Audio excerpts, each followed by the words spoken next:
ideas. Again, we're building what? Consensus. That's what we've got to do in business and boards. And I'm going to bring this back full circle. Then I got to do adjunct CEO for a crane company, and Sims Crane. Some of y'all see the cranes. We built consensus there, and I'm going to tell you a quick consensus builder. We were a union company. And the executives go, well, we're a union company. We're a union company. We have the crane operators union, blah, blah, blah. So I went out and met all those operators. Some of them have been with us 40 years. 40 years on the same cranes with us. But they're the union. Guess what I did to build consensus with them? I bought everybody a box of business cards. The minute I gave all those union operators a box of business cards,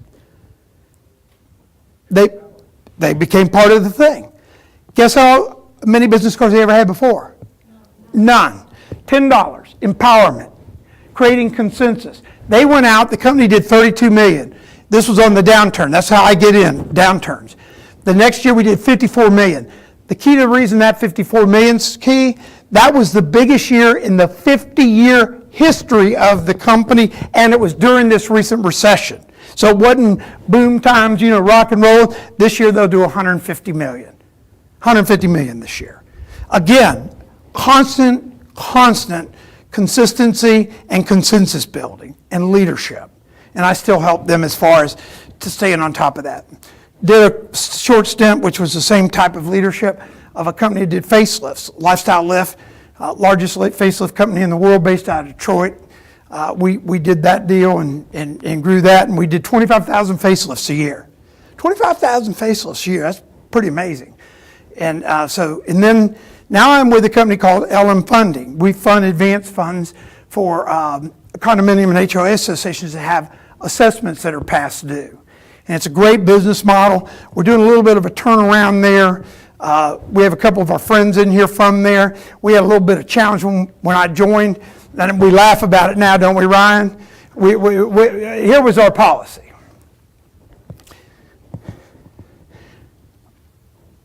Don't answer the phone.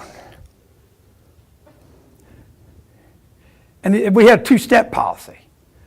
The next step in the policy was, do not return phone calls.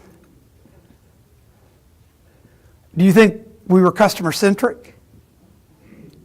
No. Are we today?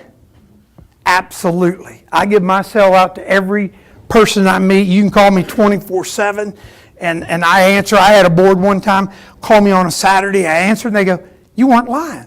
No. That's not my forte. So that's a little bit of business background, but my volunteer background. In the volunteer, I was president of my fraternity in the 70s, the early 70s.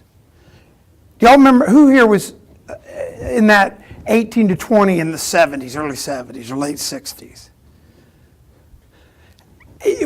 Were we any different than the millennials today? Our hair was longer. Our hair was longer, yeah. I never inhaled, So I had 130 fraternity brothers, right? When you have 130 fraternity brothers, you're president of your fraternity, can you boss them into anything?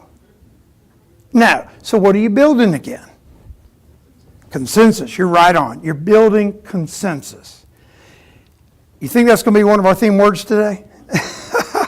So then I went on and did Davis Island Civic, and I'm going to tell you something cool I did there in a few minutes. I had 4,200 residents. Any of y'all familiar with Davis Island right across the water here? I had 4,200 residents. 4,200 residents. Derek Jeter, Steinbrenners. $15 million houses to minimum wage, to people living in apartments that literally made minimum wage. So we had a vast constituency. We had a lot of issues. We have a level 1 trauma hospital, which I'm going to tell you a story about. We had an airport. We had all this stuff. So, but it gave me a chance to share something today that will probably be your biggest single takeaway, because it has never failed. What's the operative word there? Never. So then I was blessed to become CEO of the chairman of the CEO Council, a group of CEOs. There's 250 of them across Tampa Bay area. They represent about $5 billion in sales. Now, if you have 250 CEOs and you're head of those guys and girls, what do you have to do? Building consensus. You don't think there's a room full of egos there? You don't think if you shut them off from a podium, they're just going to go, oh, okay, that's okay. What do you think's happening? They'll shoot you. So at any rate, there's some other stuff I've done. I'm not going to go through that because I know we're at the end of the day. So 50 weeks ago, I was sitting around and I go, man, this is an interesting business. I'm in a business now where I meet people. Well, there's 50,000 associations in the state of Florida. This is round numbers. The average number of board members is 4. The average budget, based on CAI, is $1.2 million. So here's a guy that's done nothing but workouts and turnarounds and coaching and adjunct CEOing. And I woke up one morning and I go, OMG. I literally got out of bed and I went, wow. This is 50,000 small businesses with 4 owners. 4 owners would be the board members. They have shareholders, which are all the constituents. I look and I go, Dean, this is a train wreck. I really looked at it. I said, this is a train wreck. I said, how could I help this industry? Because half the state of Florida today, half the state of Florida live in some form of a community managed by boards like you. Is that correct? So that's why we started the Condo Coaches. We said, let's start something where we can get volunteers.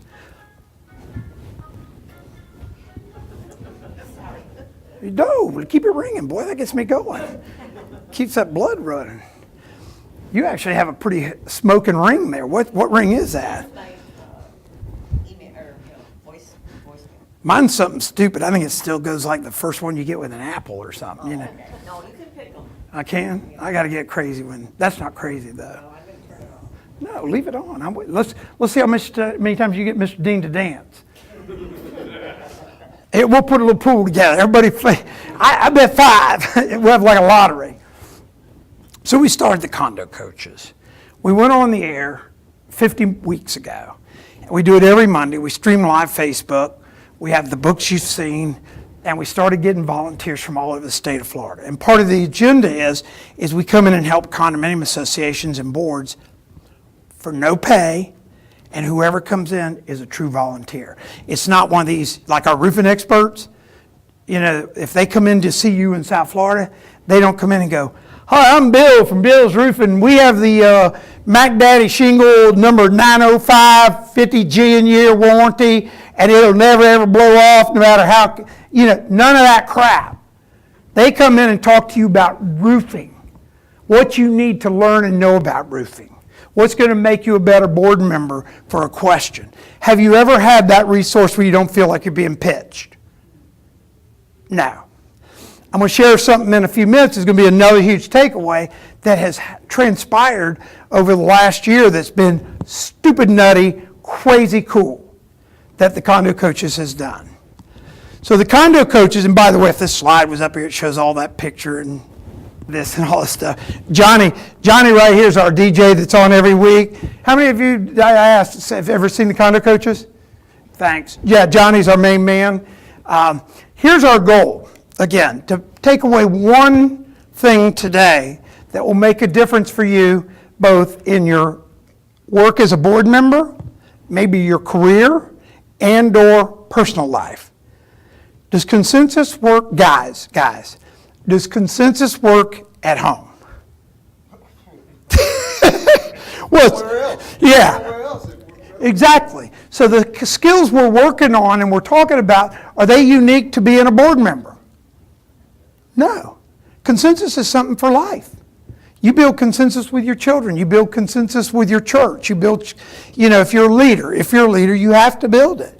You can't you just have to. So that's our goal. So what is the real life of an HOA board member? The first thing, and we're going to go detail on this, but the first thing that's in the real life of a board member is you're volunteering your time. What's the only thing that everybody in this room, some people are better looking than others, some people are taller and shorter, some people whatever, what's the only universal thing that we all have together? What was it? Huh? We volunteer. That, but with time related. 24, except 2 days. The inbound and the outbound. Oh, I died right at 11:59. So the only thing we have in common is time. So as a volunteer, you're volunteering your what? Which is how big an asset? It's very valuable. So we're going to talk about that. Leading an organization, this is one of the takeaways that you're going to get when we get deeper. Leading an organization where the people involved do not work for you. This goes back to the consensus of a fraternity house and stuff like that. You cannot boss them. You can't boss them. By the way, I do have a handout of this at the end. It's not the slides. It's more of a recap of the real points. It's not the PowerPoint. But at the end of the day, it's a huge thing to create consensus with an organization, and you're not the CEO and can be autocratic and go, you better do this or I'm terminating you or go fire that guy or whatever. At the end of the day, you have to build consensus. We're going to talk about understanding association finances. We're not going to deep dive that today, but I can tell you my number one thing I find across the state of Florida is a lack of real understanding in the financial statements that these boards receive from their management companies. And I'll give you some examples. And it's a pretty big deal, okay? And then creating buy-in and consensus. We're going to touch some real cool points there. And my favorite takeaway, at least every group I've done this with across the state so far, this one takeaway I'm going to share with you in a few minutes, they've all gone, wow, yep, that'll work, to create consensus and buy-in. Then communication. How important is communication? By the way, the questions get tougher. How important is communications? Yeah. And what do you usually hear in relationships, businesses, in general? What does everybody say? Lack of communications. Lack of communication. So we're going to talk on some great tips of how to engage your residents and stuff on that for communication. So give me a few minutes. Somebody, what's your biggest challenge? Anybody? Other board members. Legit. What else? Some that don't want to go by the laws, they want to go by what they've always done. Yeah, they don't want to follow the rules. Right? That's a good one. Getting them involved. That's a huge one. Are they apathetic? The residents primarily. What else? Assessment payments. They're not paying? Well, then you call me. I'll come hammer them. I did a little plug there. I'm not supposed to do that. I get thrown off the Condo Coaches, even though I am the Condo Coach. No. Test. Any other challenges? Non-transparent. Huge one.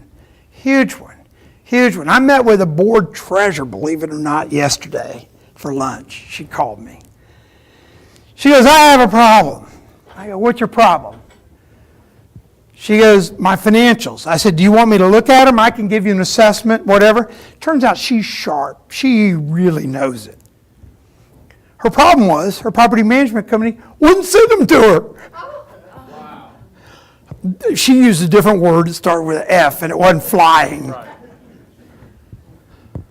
I know.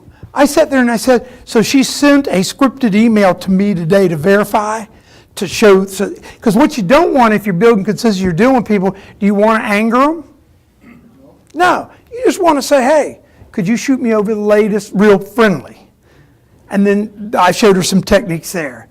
So we're going to go through some of those challenges. Here's my favorite question, especially for leaders. Has anybody ever heard of YPO? YPO is an organization, it's international, Young Presidents Organization. It's presidents from all over the world. You have to be at $5 million in revenue, and then you can be up to $1 billion. Wayne Huizinga's in it. There's just all kinds of real people that you might know of that are CEOs and presidents of their organizations. So it's a very, very big thing, and you have to get in before you're 40. And it's very powerful. So picture me speaking at the statewide convention of this room full of presidents, CEOs of these companies up to billions of dollars, all of them sitting in there, you know, I'm there and blah, blah, blah, and Dean's going to come in and talk about blah, blah, blah. And so here was my first question, and it's one of my favorite questions. I want to ask you, all of you out there, picture the room full. Do you think I had egos in that room? You think I had people with a little bit of arm cross and whoa, whoa, whoa, whoa, whoa, whoa, whoa, whoa? So I asked him this question, and this set the stage for everything. Have you ever worked for a bad boss or a leader? Please raise your hand. Y'all, raise your hand. Have you ever worked for a bad boss or a bad leader? Raise your hand. How many hands do you think went up that day? All of them. So here's what I did. Is there a possibility that you're that person? You want to fill in the blank? Today. You could have heard a pin drop. You could have heard a pin drop. So the question comes back to us as board members. Would we be able to answer that ourselves as a leader of our board? You know, would we be able to say, my constituency would say, he or she is a great leader? Would my residents say, I think that person's a great leader? Interesting question. Something for you to think about. So volunteering your time. Here's the cool pieces of volunteering your time. And I always get board members, they go, I'm on the board, I got to be on the board, blah, blah, blah, blah, blah. You know, I hate being on the board. You know, nobody runs. I got to always be doing everything. I'm just blah, blah, blah, blah, blah, blah, blah, blah, blah, blah. So this is the pieces of that story. One is you gain new skills. Most of you that get on a board, believe it or not, how many of y'all gained some new skills? Yeah, you've gained some new skills. That's a value back for your what? Time, exactly. You meet new people. You do. Maybe you'll say, well, I don't like them, but you meet some new people.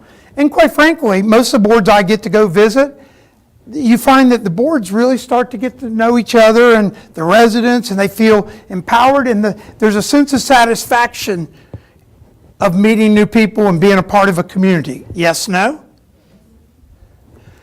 Then you get to make a difference. You get to make a difference.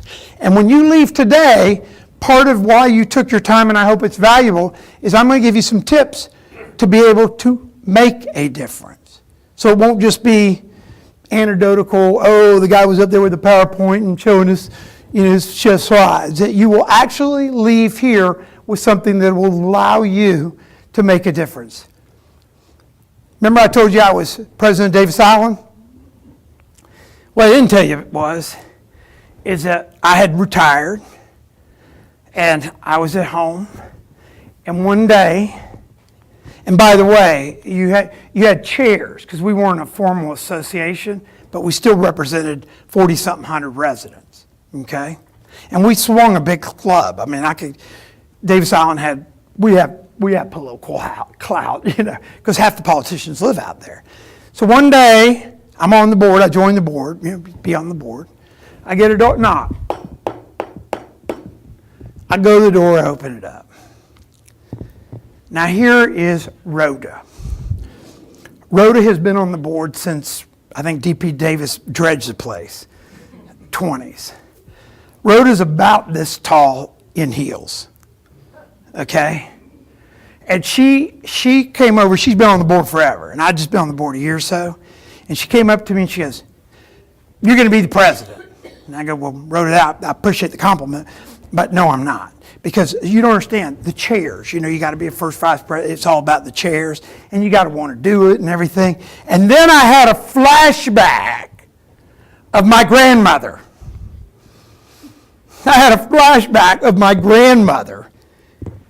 Because my grandmother would have said this, and this is what Rhoda did looking up at me. She goes, "Dean,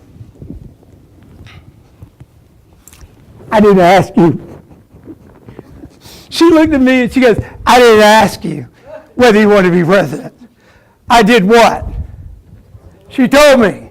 And this flashback of my grandmother became quickly apparent that I was going to be what? Because you think my grandmother, she goes, "Oh, let's debate that, Dean." No, I'm going to be what? Because who? Rhoda said so. So suddenly I became president of this 4,200 thing, and I gave back to the community. I'm going to tell you this is my favorite tip of all when we get there, because it changed the entire island to this day. And you can do it in yours. You feel, being a volunteer, you feel that you're the value part of giving back to your community, don't you? I mean, it's great to moan and go, sit together if you're both on the board and go, that Bill's an idiot. He's worried about the garbage can being blah, blah, blah, and everything. But at the end of the day, there's a value. You feel value of being part of that community, especially when that odd person comes up and says, "Thank you." I just had it. Anybody have kids here? I got 5 sons. My youngest is turning 22. And I've provided cars, done all the crazy stuff we all do as parents. And, I had this debt I held over their head. I never told them about it. But it's kind of like a mental debt, And those boys in the last 2 years have messed me up. Because what they've done is, individually, no calculated thing when I would meet them, they would sit there like at lunch or whenever I met them and they did this, they go, "Dad, I've never told you this, but I want to say thank you for everything you did. I had no idea what it was to have a car, and all this stuff." And I went, "Damn!" Because what did they just do? They level set, right? I was like, "No, you can't do that to me," because I have to feel kind of resentment all the time, even though I don't express it. The beauty of this is one of those people come up to you and go, "Thank you for what you did." That's a level set, isn't it? So that's part of it. It's so much fun. And then lastly, being a volunteer, is you have fun. You really do. You can sit there and go, "No, I never had a fun time in my day." Well, most of those people I go, "When have you ever had a fun time?" And they go, "Never." I go, "Okay, well, that's part of your life." But think about it. You can have fun. How to lead, second point, how to lead an organization that doesn't work for you. Ryan, would you do me a huge favor, friend? Could you give me a bottle of water or something? Yep. How to lead an organization when your members don't work for you. These tips will help you. How many of you today have a vision statement for your association? Show of hands. Right now. Huh? I have a vision for my association, not right now. Yeah, then guess what it is? It's like your own. It's like having a goal that you never tell anybody about, and then when you don't hit your weight goal, you go, "Well, I'll do that next month." Here's what a vision statement is. A vision statement, and I've been doing this around, so I know it works. Creating a vision statement is meeting with your constituencies and inviting them. You can get your vendors, your landscape guy and everybody, and this isn't kickbacks, by the way. You can get them to not sponsor, but bring some Cokes in or drinks or a bottle of wine and sit there and say, "We would like to do a vision strategy. Myself or somebody can come out and help you, or you can do it yourself." And when you do a vision strategy, you sit there and go, "No rules," back to the first thing. and you get a whiteboard or whatever, and somebody goes, I want to paint them all purple and yellow. What do? Paint them all purple and yellow. You don't sit there and go, Susie, that's the stupidest thing. What were you thinking? You put everything on the board, right?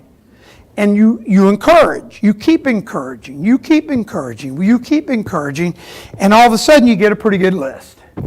I did this with an association recently where the board president told me, he said, our people don't care.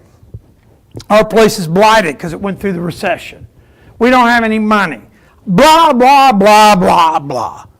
So we ended up having a vision statement deal, had residents show up. It wasn't a board meeting. It wasn't an annual meeting where you got to have, all this junk. Just a good old-fashioned consensus building vision meeting. Out of that meeting, the people created a vision for their community. It was stupid, silly, cool. They wanted electronic guard gates. Everybody thought they couldn't afford it. We went back and we had an analysis done of what the value increase of the property would be if they did it. We all started working together. And we passed unanimous 100% vote by homeowners to deploy and move forward on the vision statement, which is $1.5 million. Big deal. Not 99%, 100%. Now the gentleman was going to be here today. He had to go pick his wife up in an emergency because he and I, whatever. We got that done. And now we're banking it. And we put together the bank proposal. We didn't put together, well, what do you need, Mr. Bank? We put together a full-blown, like if I was raising capital. And I obviously raised a lot of capital. So we put together the right proposal with the vision statement, with our narratives. And they're going to get banked, $1.5 million. And the way we did it, 10 years, it's going to have a little impact on everybody. But everybody gets about a 60% increase in value from the most conservative real estate appraisal group. So this was a what? Huge win, no-brainer. But it all came about by what? A vision statement. Just did one down south in April for a plus 55 community. Went in there, they had 20 boards of their 100 boards meet with me, and we sat there, and it was heavy duty. Heavy duty. When we got done with the vision statement, we didn't finish the vision statement because it was they were going down the wrong path. They were totally discombobulated. And when we got it out, they all went, we're discombobulated. They had old decks that didn't allow kids anywhere, and that was when they were all 55 and they moved down from New York, New Jersey for just 2 weeks at a time, in the winter. And now I'm going to live in there full time, and they can't have kids anywhere. And how do you think that settles? No, well, because of why?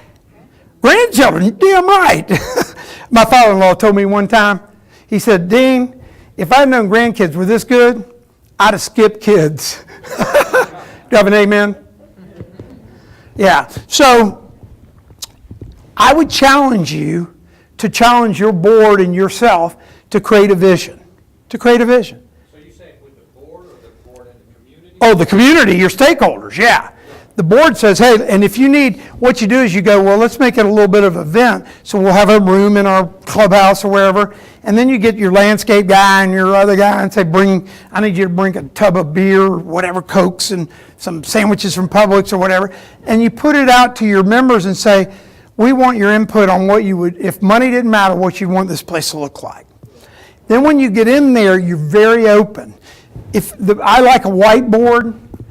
And part of the rules are you're not allowed to diss anybody's idea. So if you have somebody who goes, I think we ought to paint it purple and orange, you go, put it up there. Thank you, sir. Put it up there. Because at the end of the day, guess what happens the minute you put it up there? What do you think happens? Yeah. Now people trust. Does it mean we're going to paint it purple and something? Probably not, but it's not going to be because you sat there and go, are you stupid? No, it's going to come because you're going to work on the top 4 or 5 things. And here's the interesting thing about the top 4 or 5 things. They're always the same. Yeah. So when you get consensus to those always the same thing, guess what kind of energy you're going to have going forward with your association? Positive energy. Way cooperative. Way cooperative. You're going to be able to put Bill, who never gets involved, or Susie, who never gets involved, say, Bill, we're talking about drainage. That was one of the big things. Will you take care of it? Anybody know about drainage? Some guy in the back goes, well, I was a drainage engineer in New Jersey for 30 years. What? This guy's never talked. Can you help us? I'd love to. What have we just done? What are we doing? What are we doing? Tough question. Consensus. What else? Building buy-in. You know, I just joined the board, and I said something to that effect. You know, I came in with my energy. I want to change this community, and the management company says, "Good, so I'm thinking, okay, they're gone. You know. Well, I'm not going to diss management companies, but the Condo Coaches kind of got founded because there wasn't a great resource where people could come and get information like you guys are hopefully going to take home today that don't have an agenda. In other words, when I get done, I'm not going to sit there and go, so are you going to sign a contract with me to put roofs on or whatever? When you get in your car and you leave, what will make me happy? You took away one idea. That made my day worthwhile, totally worthwhile, totally worthwhile. And if you email me or call me, I'm going to follow up if you need help or put somebody there for you. So creating a vision. Next is communication. You know, how do you communicate? How many times have we heard communication as a big drawback to things that happen?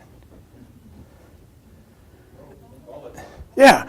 We hear it in our relationships. We hear it in our relationships with our spouses. We hear it in our relationships with friends. We hear it in our relationships with our kids.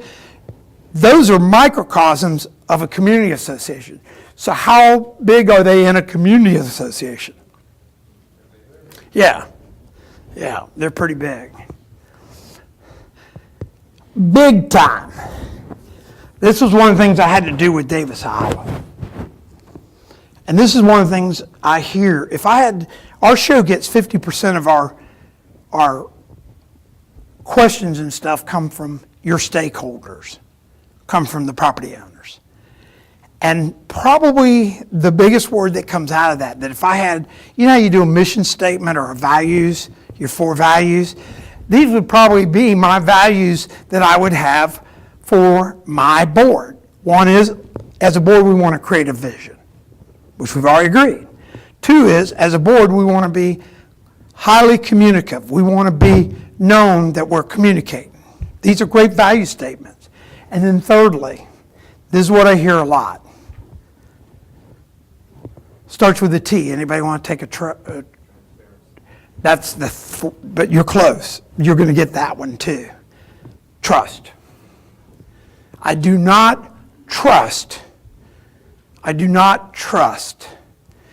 I can't believe how many times I do it. And it gets crazy. Like, I want something from my board, and they told me, and the manager told me that according to statute 718, I have to send a certified letter to the registered agent, and they have to answer in 15 days, or it's a $100 a day fine, or whatever the thing is, okay? Do you think when all that goes on and a board or a property manager tells them, you got to do it through certified mail, do you think they go home and go, honey, I was feeling some serious trust today? You think?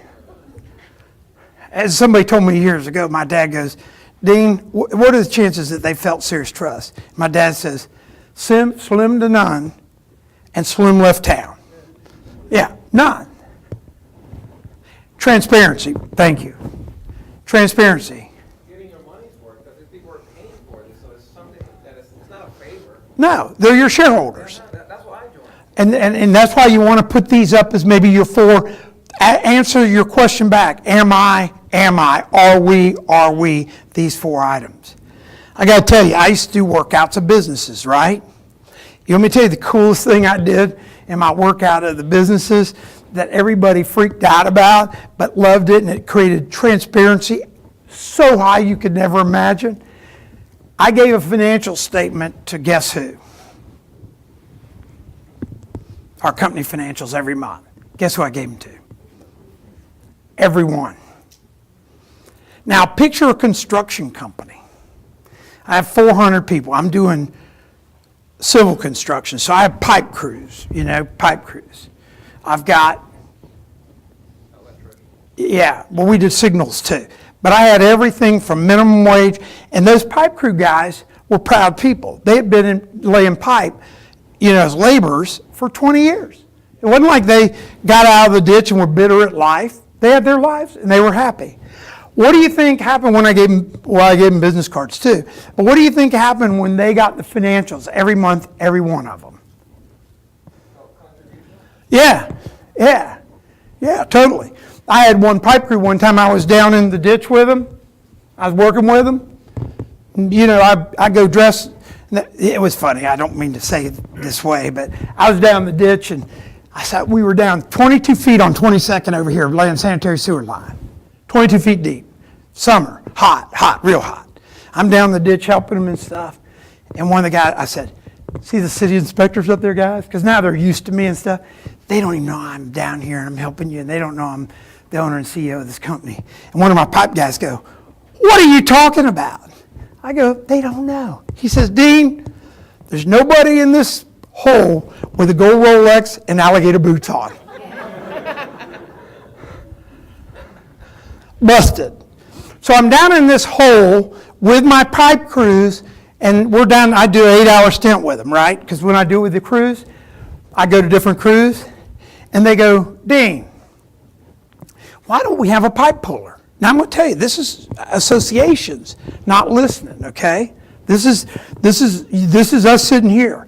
Why don't we have a pipe puller? What's a pipe puller? Well, it's a device that hooks onto this part of the pipe, pulls the pipe home, the sanitary sewer line. Now we're 22 feet deep. It's hot in the summer, 22 feet deep with trench boxes on 22nd in Tampa, just FYI, okay? It pulls it home. I said, well, okay, what will that do for us? That thing will give us 20% more production. I went, whoa, wait a minute. You're telling me that there's a device that will give us 20% more production. Now remember, they're getting financial statements. They're not worried about what somebody's making. They're worried about what? The team of the company and how we do a good job for our customers. Do you think customers are happy when you finish a job 20% faster? No, they want that hole open in 20 seconds for 5 days or 6 days. No, everyone wants their job fixed fast, right? So I said, well, how much is that? And they said, $1,200. I said, whoa, stop. $1,200 for something that increases our production 20%? And I have a $1 million 4-yard backhoe, 2 guys out there foreman in it, being a foreman. I got a bulldozer and a 4-yard front end. I probably got $2 million worth of equipment up on the hill and all that stuff, and this guy I'm going to get 20% more production today. Does anybody want to do that math? So I did this, we got the pipe puller. That would have never happened if we hadn't created this thing in our company about what? Communication, trust, transparency, and feeling involved. So when you go back, ask yourself, are we doing this with our stakeholders? Who are your stakeholders? The homeowners. Exactly. Understanding financials, I have some graphics here, so I'm just going to gloss over it because I'm not going to go through the graphics and do this. What is the most important document for you to look at on a monthly basis in a homeowners association in your financial report? Anybody? Who said it? No. Balance sheet. Who said balance sheet? Balance sheet. Why is and this doesn't matter whether you're running a $1 billion company or a $500 company. Why is the balance sheet so important? Who said that? Perfect. It is a snapshot of what you look like that day. And what happens is a lot of associations look at their budget and their income statements, and they don't look at their balance sheet, and they're bleeding cash, or they got all kinds of problems, but they go second, the first sheet that comes in from the property management company is your budget income statement. Everybody looks at that, and everybody thinks somebody's stealing something or whatever, blah, blah, blah. 99% of the financial reviews I do, there's an error, there's a challenge in the balance sheet. And I just had one recently where we went in and they had a liability line. We went back and vetted every line. The property management company go, whoa, whoa, whoa, whoa, and I go, no. Balance sheet's very simple to do, by the way. If you're on a board, all you do, like when I was we owned my own companies, I would take a line item in the balance sheet or two every month and say, give me proof. Cash is easy because they send you one of those pictures of all your checks and junk, and you can just go through. But accounts receivable. I've had associations down south, they got $500,000 of accounts receivable on the balance sheet as a good asset. And some of those accounts receivable is 3 years old. Is that a good asset? No, but they think it still is. So it makes their association look good. When we make the adjusting entry to what it should be, guess what the association is? Broke. Now they can't understand how they got there. So if you have a challenge, email me. If you ever want it, I do free financial analysis where people send me their property management, their little PDF, and I can glance at them fast if you ever want to do that. But at the end of the day, I look at the balance sheets. And every company I've done workouts on, I look at the balance sheet and true it up first. True it up. Every line item, is it good? Now, how did I learn that? Remember when I was 30, what happened? I bought a broke company. I went in there and go, wow, we have $2 million of inventory. And I walked around and one of the guys goes, see that tire? It's a 1952 Jaguar. But we bought it in 1952. Is that a good tire? No. My accounts receivable, 1.5 million, whatever accounts receivable. Man, I got all this accounts receivable and turned into cash, right? I go collect it and they go, oh no, we paid that invoice. They were taking the old AR, taking a COD of payment and applying it to the oldest balance. Is that a ugly program? Guess who didn't know about balance sheets at 30? Guess who knew about balance sheets at 31? Dean. And today I still deep dive that. So if you ever want an analysis, just let me know. Income statements, everybody knows about income statements because you deal with it every day. Honey, what'd you bring home? Well, I made $300 this week. What's the bills? We got to pay for the gas card, or we got to do that. Everybody knows income statements because you live them how often? Every day. So there's not a big thing in there because everybody's on cash basis. A lot of associations I encourage to get on accrual basis, and the only reason is this clear picture. Because what happens is you'll find, I had an association recently, a property manager, they were cash strapped, okay? So the property manager's trying to help them, right? Cash strapped. Guess what she was doing with the payables? Putting them in a drawer. Do you think they go away sitting in a drawer? Unless it's a magic drawer. And if we find that magic drawer, we're going to build a lot of those magic drawers, aren't we? Where you can put a payable in there and all of a sudden, gone. So what happened is it goes on, everybody thinks everything's good, the payable's sitting in the drawer, all of a sudden they get some service cut off. The pool guy doesn't show up. And everybody's screaming 911, and then they go, what happened? They go, well, you need cash. Board's looking at them like they're on crack or something. Not that I've ever seen anybody on crack, but they're looking at them like, how'd we get here? Because the board of directors wasn't vetting the balance sheet. When you see payables of 0 on your balance sheet, guess what? Or $100 or $500. Guess what you know if you're running a $500,000 or bigger budget?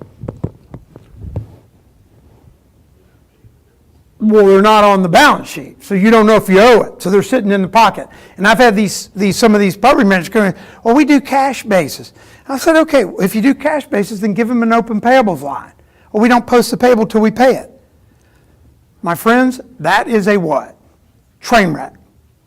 Train wreck. So get used to your balance sheet. If you see something odd, call Mr. Dean. I'll help you. Like I said, I've discovered not any improprieties. I get boards call me up and they go, I think somebody's embezzling. I haven't found that. I've just found nobody understands the balance sheet. And so the cash is gone, everybody's freaking out. And you can see exactly what happened, right, Mary? You know exactly what happened. Mary does accounting, so she knows that industry. So how do we create buy-in and consensus? Here's rule 1. I'm sorry, you mentioned a term earlier, cool sheet or something like that. You were talking about, recently you said it was a form or a sheet that you use. Which one? Yeah, what is it? Oh, accrual accounting. Accrual accounting, I'll give you an example of accrual accounting. Accrual accounting would be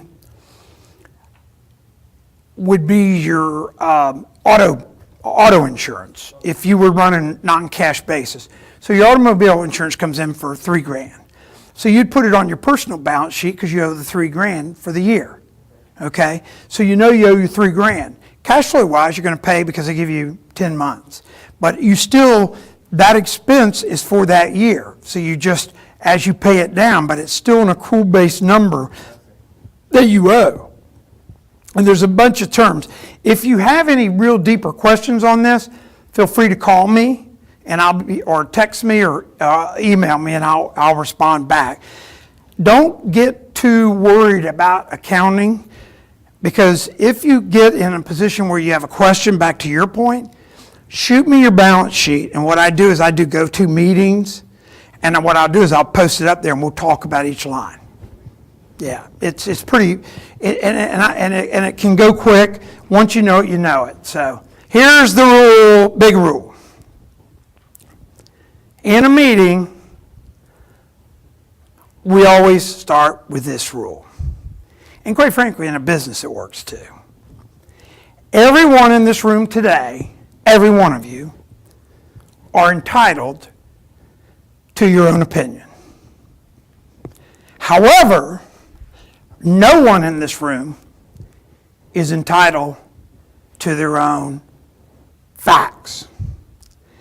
So when I run meetings, especially if I was a board like Davis Island, and people start going, well, you know, this is crazy. Okay, what is crazy? Because crazy could be anything, right? Or we need to raise money. Okay, wait a minute. Done. Well, that's not enough. Well, you see what I'm saying? Everybody uses these ambiguous or these crazy words, especially in boards. They go, well, we've got to get our residents involved. What does that mean? Quantify that to some facts. We want to get 20% participation. We want this. Once you start quantifying facts, guess what happens?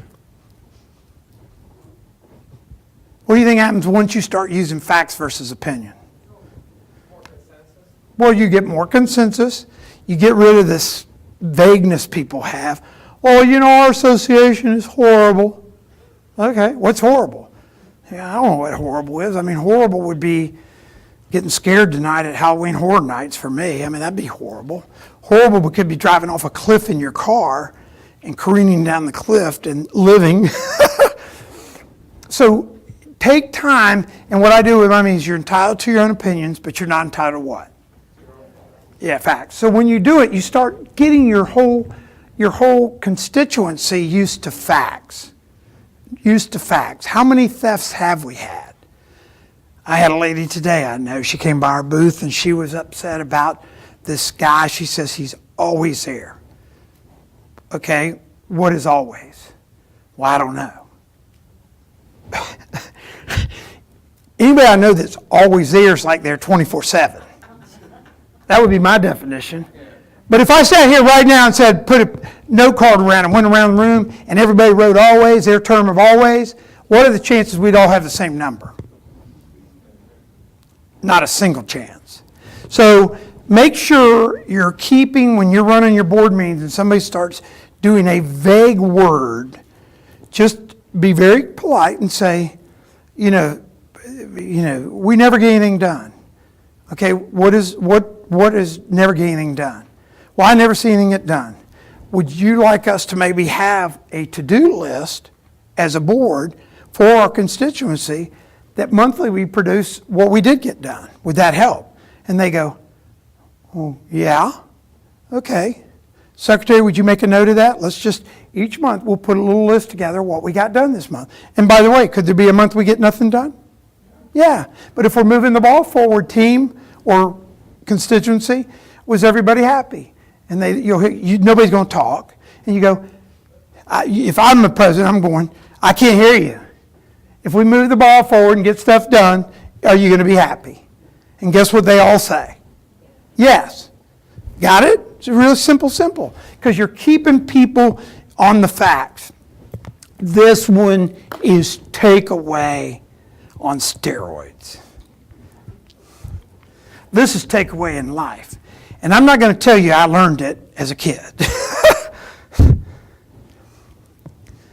Learn to become a super open-ended question asker. What is an open-ended question, anybody? Elaborate, you said, right, elaborate. They have to have dialogue. Then here comes the key to this. So you ask a great open-ended question. And oh, by the way, in my companies, I've had people where I sit there and we go, we'll even do this exercise. We have these like Mont Blanc looking pens that were recorders. And my teams would sit there and go, well, I do this, Dean, which I'm going to share with you. And I would record them. And then they would send it in. It was all voluntary, all across the United States. And then we would transcribe it. We had one of those transcribing people that do like legal transcribing. And then we took a yellow marker and we highlighted all the questions. Okay, we had 67 locations. I would guarantee you that marker still has ink in it today. So people say they ask questions, but they really don't. And an open-ended requires what again?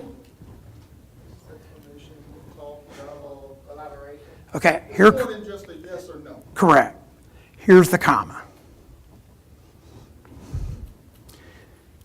Now I'm going to be kind of rude because my mom said never to say this, but I'm going to say it.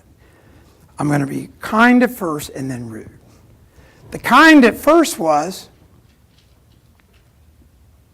listen. Listen after you ask the question. The rude is, shut up. What does shut up mean when you're listening? At all. It doesn't mean, yeah, that's probably a good idea. It's silence, shut up, period. And here's how long.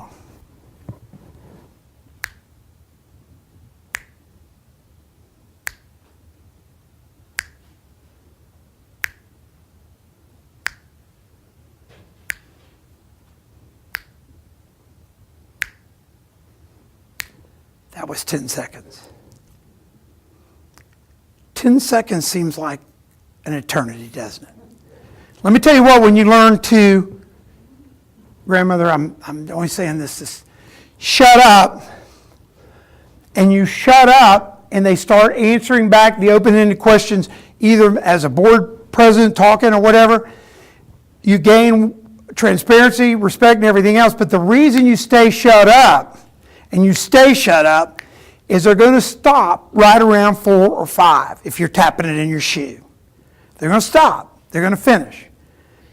Do you start then? No. Why? Because second gear is where the real meat of the deal is. What's second gear? When you have silence, guess what's going to start up? They're going to what? Yeah, now what's coming out? The real deal. Yeah. And when you're running a board meeting, you have to instill that respect to everybody. So if somebody's in there and they're talking and somebody starts hollering, you got to ask them, look, and I've got a tip for that too, but shutting up is a big deal for you as a board member. Because when you listen, even if you're just dying to tell them to sit down and shut up because you don't agree with them, what'll happen is when you go into second gear, we can have some stuff. I had a board one time They sat there and the guy started talking and they interrupted and said, that's a stupid idea, you don't know what you're doing. And I happened to be there as a condo coach. It was a coincidence. And the guy had a drainage issue. And he was like, the drainage, no, everybody interrupted and all of a sudden get out of control. So I stood up and said, look, I used to be a highway contractor. I've done drainage all over. I have underground contract. It's not live now because I didn't continue education in it. But I had an underground contract license, built $350 million worth of highways and junk. I'll help him. Yeah. So the meeting I've set up to go meet him afterwards or the next day. So after the meeting, the board president and another person, he's just a rabble rouser. You need to Dean, you're wasting your time. Okay. So he seemed like he had a legitimate concern. So I go meet him the next day. He is right. No, he's right. He's not like bitching. He is what?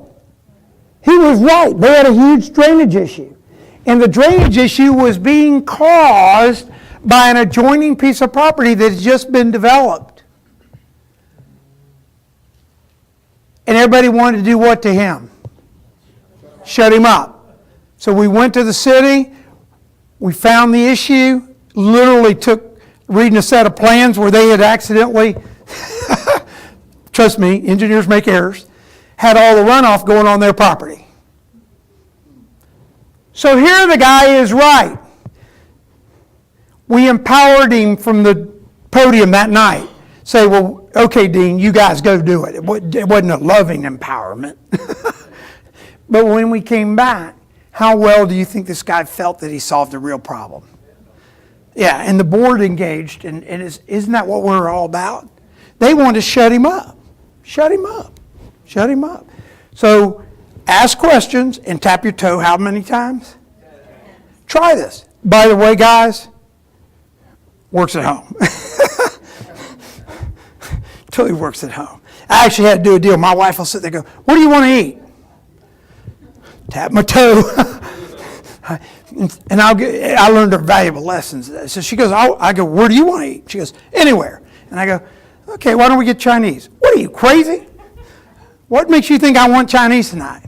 So my new deal with her is, just tell me, all I'm going to do is tell you what I don't want. Because I learned to listen and shut up. Set up communication methods. How many of you all are sending out emails now to your constituency? Show of hands. Are you using an email program? Or is it your management company? Anybody? Or just your own? What I would suggest, this is takeaway, get a program. There's a bunch of them out there, but the one I've used for years is called Mailchimp. It's free.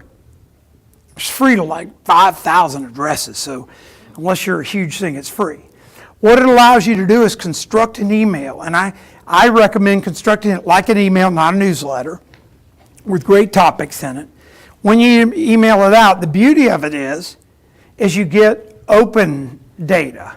So you can see how your emails are being effective, and you can change them, like do A/B emails so you can see which one got the most open rates. And what you're doing is you're communicating with your who. Yeah. And what happens is you'll see as you get better at this, you'll see that number just jump. In businesses, we do it. They go, well, man, we only had 20% open. Believe it or not, 20% on a mass email is pretty good.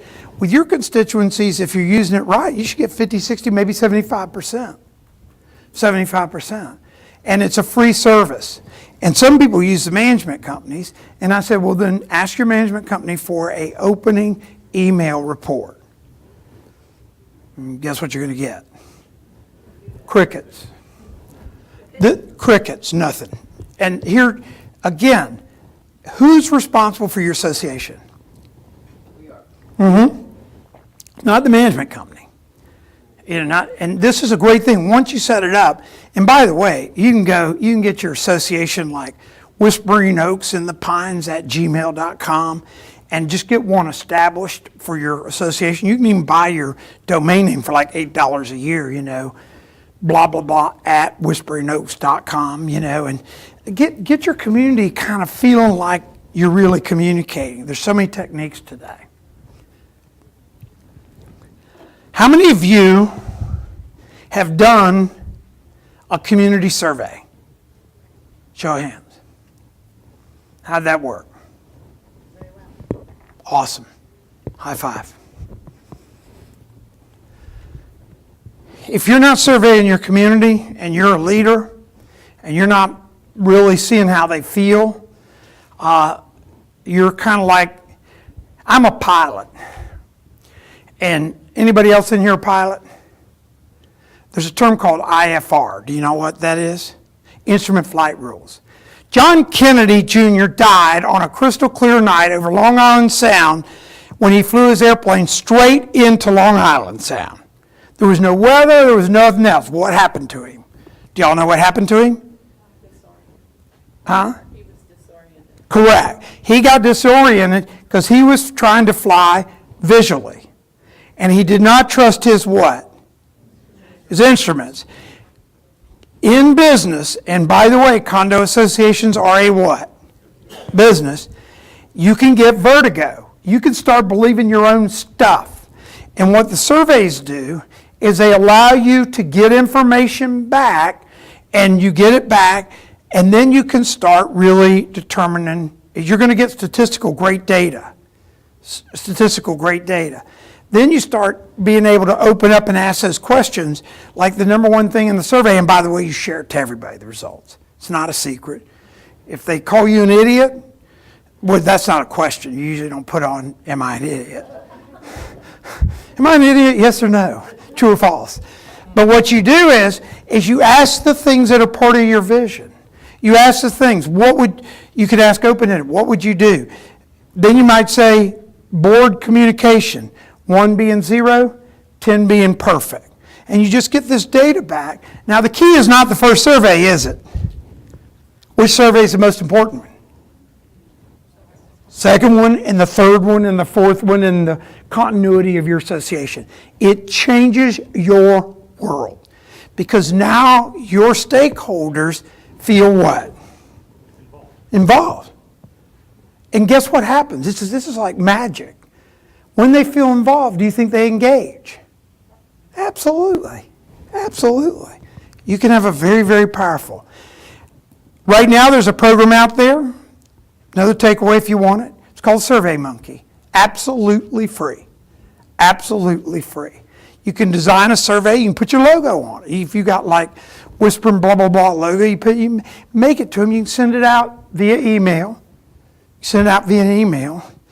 I had a group down south, 55 plus. They said, nobody has an email. Okay, remember our first rule was what? Did you already forget it?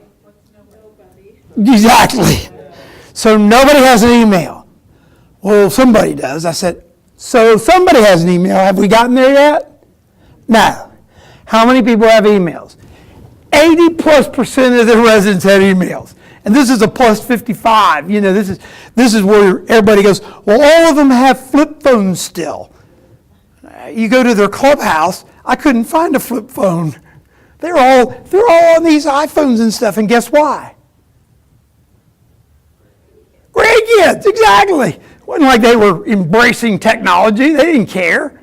But at the end of the day, you see what I'm talking about, how we can self-talk? So do a community survey. Create a community vision statement, which we already talked about. You need to do that. That will get you back with those 4 points we talked about, trust and everything. You start having your community when you're answerable back to where everybody visions us and answer those 4 principles. You're going to see tremendous buy-in. You're going to see a community that thrives. And here's the interesting thing about a community that thrives that you can take home from a selfish point of view. A thriving community is worth more money. And thriving doesn't mean because you have a pool. When your residents are doing stuff, they're posting on their own Facebooks, they're proud of where they live. What happens to valuations? They skyrocket because people want to live in places they like. So here are some really cool communication tips, and we'll finish up right after this. So this is the thing. So you remember Rhoda? What did Rhoda tell me? Yeah. No, Rhoda, I'm not going to be president. I didn't ask you. So I became president of Davis Island. And we got 4,200 residents out there. We got the Derek Jeters of the world and the people working at the subway. And we got a hospital out there, level 1 trauma hospital. All the traffic from it, Tampa General. We had airport, Peter O'Knight out there. We had a Coast Guard station. What's going to happen if Al-Qaeda comes here and shoots our Coast Guard station here? And all this stuff, just everything you could talk about, right? So here's what I did my very first meeting. I don't know, I had 100+ people there because we got pretty good turnout. But there's 4,200 people. And we had all these constituencies, traffic, hospital, blah, blah, blah. So I started this meeting, and it's still today. And I would suggest this to you because it is epic. I said, before we get started, I'd like to do an exercise. And I'd like for everybody to really embrace this exercise. So here we go. I went over the first person. I said, I want you to please stand up and tell me, the group, one thing you like about Davis Island. Just one thing. That's it. Well, he stood up, or she stood up, and said, well, I like whatever. I live on the water. Or I like, we're near downtown. Halfway through, this one lady stood up. And she goes, I love Davis Island because we have a level 1 trauma hospital. And my husband would have died had there not been a hospital on this island. Do you think I ever heard anybody bitch about the hospital again? No, never did. So we got this energy going that the hospital was really an amenity. Why are we all arguing about it? 1 year later, because we loved the hospital and they loved us, just love. No big old agenda, no big, you got to do this to the hospital. The hospital said, we really love our relationship now. We want to give you $1.5 million for a park. Yeah. Go out on the end of Davis Island, that lineal park all the way around, built by Tampa General Hospital money. And oh, by the way, because we're not always moaning at the city, we aren't down there just crybabying all the time. The city goes, oh, by the way, there's a Park and Recs grant, not out of city budget. There's a grant available for a match for parks, and we'll give you $1.5 million also. $3 million because why? Well, because we got happy. We didn't have 4,200 whiners. And how do we create that? Love and consensus, building consensus. It is a powerful way when you have a meeting to start them that way. I have a couple of my team here today. Do we start meetings that way? Win-win every time. Every time. And it's cool because we find out things. We really do. Here's another takeaway. This one I ought to charge for. In fact, I think I'm going to go on eBay and Amazon and set this up. How many of you use a podium for every meeting? Okay. Ease on Amazon. If you got Amazon Prime, I got Amazon Prime, so I'll ship anything in the planet tomorrow. Free. Get yourself a podium. A little desk, one of those ones that goes on here, they're like $50 or no amount of money. No amount of money. And if you're really desperate, I'll probably get the Condo Coach to buy you one. But I'll put my big logo on it. But here's what happens. It creates decorum. So now, instead of the guy over here and the girl over here going, and you're talking about something up at the table, and somebody goes, that's stupid, or whatever, or you go, I recognize you, and you stand up and you go, I think we ought to do this, and there's somebody over here, and you're going back and forth, and you're trying to, it's kind of like trying to, juggle monkeys or something, it's crazy. when you say, here's what we're going to do, we're going to have a podium, or you just put it there, say, today what I want you to do is anybody has anything they want to speak, come to the podium. Come to the podium. Now, I had an interesting question in Orlando the other day, and I'll throw this out as a contingency. I had a board say, we have a big round circle, okay? So we don't have a podium. This was a tip that's not in here in the slide that I'm going to be adding because I do it all the time with my CEO groups, it's called roundtabling, which means whoever the president or the chair of the organization is, I go left to right. So nobody screams across the table. If we were sitting here and I'd go, anything you have, and you go, nope, pass, pass, pass, pass. I really am having an issue with dogs barking or whatever. And then we bring that up, and that becomes our point. That's almost like a motion or something. So in the circle, you can do it. The podium, though, in a regular meeting, infinitely powerful, $60, controls the tempo. Does that sound logical? Then set a timer. If you got to get a little iPad and have one of those, just a clock, and set a timer, determine what time's appropriate. You're not trying to cut people off. But if you give a timer for 3 minutes, how long is 3 minutes? Forever. So you may go and test it. And you may say, everybody here is free to talk. What we do is I'd like you to come to the podium, and we have a 1 minute time, but you can come back as many times as you want. So if there's nobody behind you sitting in the jump seat, then you have another minute. And if somebody comes up, when your minute's over, what do? Sit down. And why is that powerful?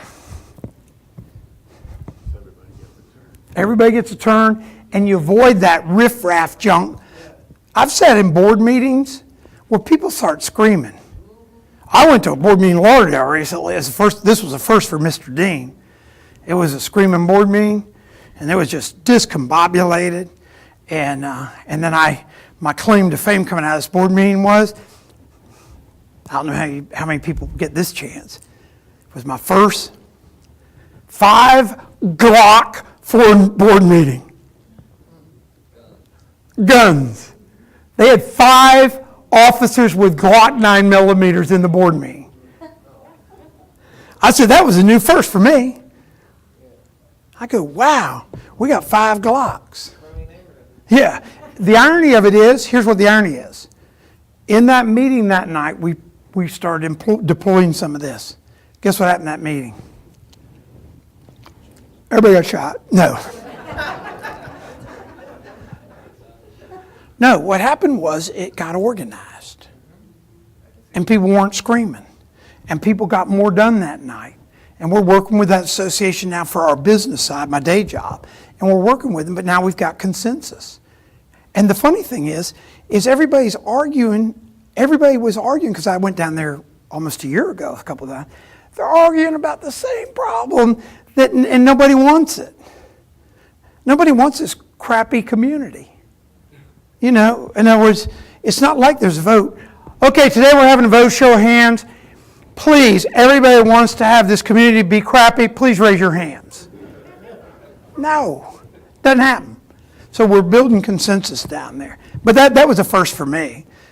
I guess you don't need a timer when you have 5 Glocks. You go, you have 1 minute.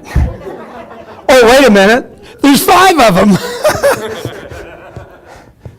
That's when you go, what is that old show? Can I buy a vowel? And then lastly, adopt Robert's Rules of Order. Adopt Robert's Rules of Order. Does anybody have a guess where Robert's Rules of Order came from? Guess. British? Anybody else? Anybody? 99% of the people tell me the British Parliament. It actually didn't. A little trivia. So now you get in your car and go, man, that guy was stupid, but I did learn this. Robert's Rule of Order came from Major Roberts, who became a general after the Civil War. And he devised this strategy or this outline, which is so that he could have organized, non-parliamentary government meetings. It was devised for groups, churches, civic groups and stuff, and it was devised to have a method to successfully run a meeting that was a non-government, non-parliamentary type meeting. To the extent there's like 5 or 6 states that have it as their rules for running their legislative and stuff.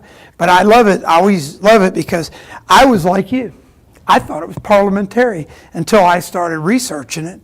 And then I was like, that's a great trivia question when I get to visit with people, because I've never had anybody get it right yet. So if I ever come back and you guys see it, you go, I know. So that's what I wanted to visit with you today on. Those were our major topics. I don't have a clock. I may be over, I may be under, I don't know. I just wanted to share some ideas with you today. And for the next few minutes, do we have time? For the next few minutes, if you would like, I can take some questions. And then I think we have a diploma in the back for you. I'm sure you're going to frame that.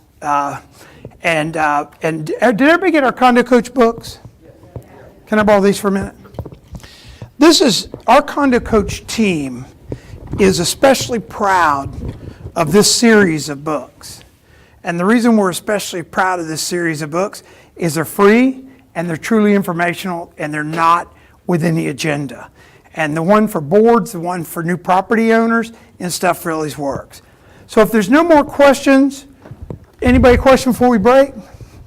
Yes, sir? I mean, without getting personal, your organization comes into the boards and gives them this information, this help, this support, free. How do you guys make money? How do you do this? And I ask that not just for us, but for my daughter, who is part of a condo, and it's a disaster the way it's run. So I would love for you to be able to, her to meet you or take advantage of your organization, but you use the word broke, they're broke. Well, they need to reach out. Here's what we did. I told you that I joined the industry 20-something months ago. What happened is in business and in all that you went to the trade show, I sat there, and call this just Mr. Dean being weird.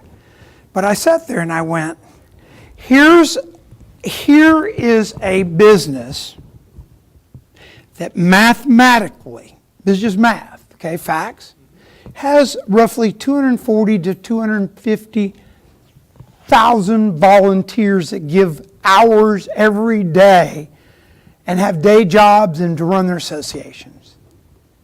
And I sat back and I go, why are we not doing that for associations? We're going to get sales, we're going to have business, we're going to do what we do. But why would we not try to make our industry better as a whole industry? And I pondered it, and Johnny and I met. Johnny, they're digital guys. His guy and I know each other real well. And I said, this is just, I don't think it's right. I don't think it's right. So we started Condo Coaches. And it's underwritten by us, but there's no advertisements. If you go on, we use all public service, diabetes, all those different things. But we wanted to have a vehicle where vendors could truly give back like you do. Truly volunteer for the right reason, just like you do.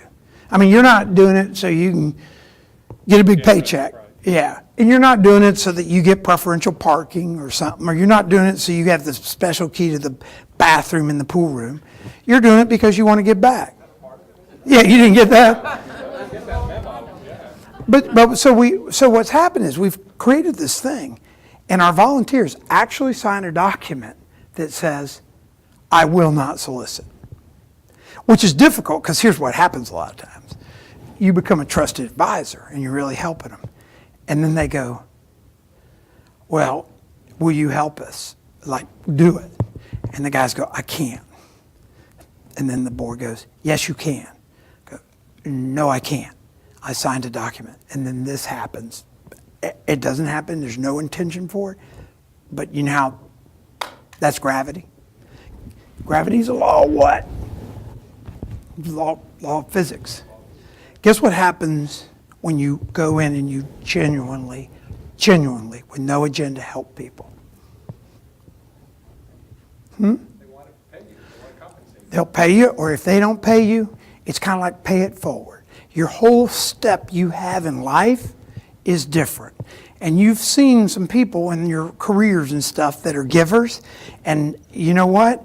When I was growing up, my parents taught me, they said, Dean, give with no agenda. Give with no agenda. You just broke the code. Sowing and reaping. So we don't do it all across the state of Florida. We're not doing it to go into your association and go, oh, we sell carpet. You got carpet problems? No. We've got volunteers that come on our show with the genuine. I got to tell you, we had a show the other day. It was an insurance guy. And we have different insurance coaches. This gentleman came on the one Monday, right, Johnny? He brings stuff that I was like, OMG. This man gave 3 or 4 points on that show. I don't care if you ever listen to us. But that show, that man brought insurance stuff I'd never heard, and I've been in business all my life. And brought stuff for condominium associations that was relevant for real thinking today. And I got up and I gave him a hug. I was like, oh my God, because he was a volunteer coach. He didn't come on, his name of his company, he didn't go, well, you need to call me up if you really want good rates. He came on because just the same reason you're a board member volunteer, because he cares. And I don't know if that answers your question. Does it? Somewhat, yeah. Yeah. Well, we're gonna nail you. I'll fleece you. I'll pick you. I already got your wallet. Yeah, you don't get your wallet. What was that then? We're not going there. Any other questions? Quick questions? Yes. If we want to watch you or listen to you, can you tell us where I can say? Yeah, we're on the radios at, is it, Johnny, what's it, 9 a.m. on Sundays on, Locally, it's 9 a.m. on Sunday. You can also go to the website, the radio, all the broadcasts are listed on the website. thecondocoaches.com. And the YouTubes, all the YouTubes, you can watch any show, and it has a header. Any comments, was this worth your while? Are you sure? I didn't, come on. Yeah, I got my shills in here. Anyway, thank you so much for coming out and taking time on a Friday afternoon. I appreciate it. And if you ever need help, just give us a and by the way, we have help at thecondocoaches.com, and I see all those and the rest of our team see it. Thanks. Come back soon and see you later. Hey, pleasure. Thank you. Excellent. Appreciate it. Thank you. Thanks for sitting up front. You were in the driver's seat.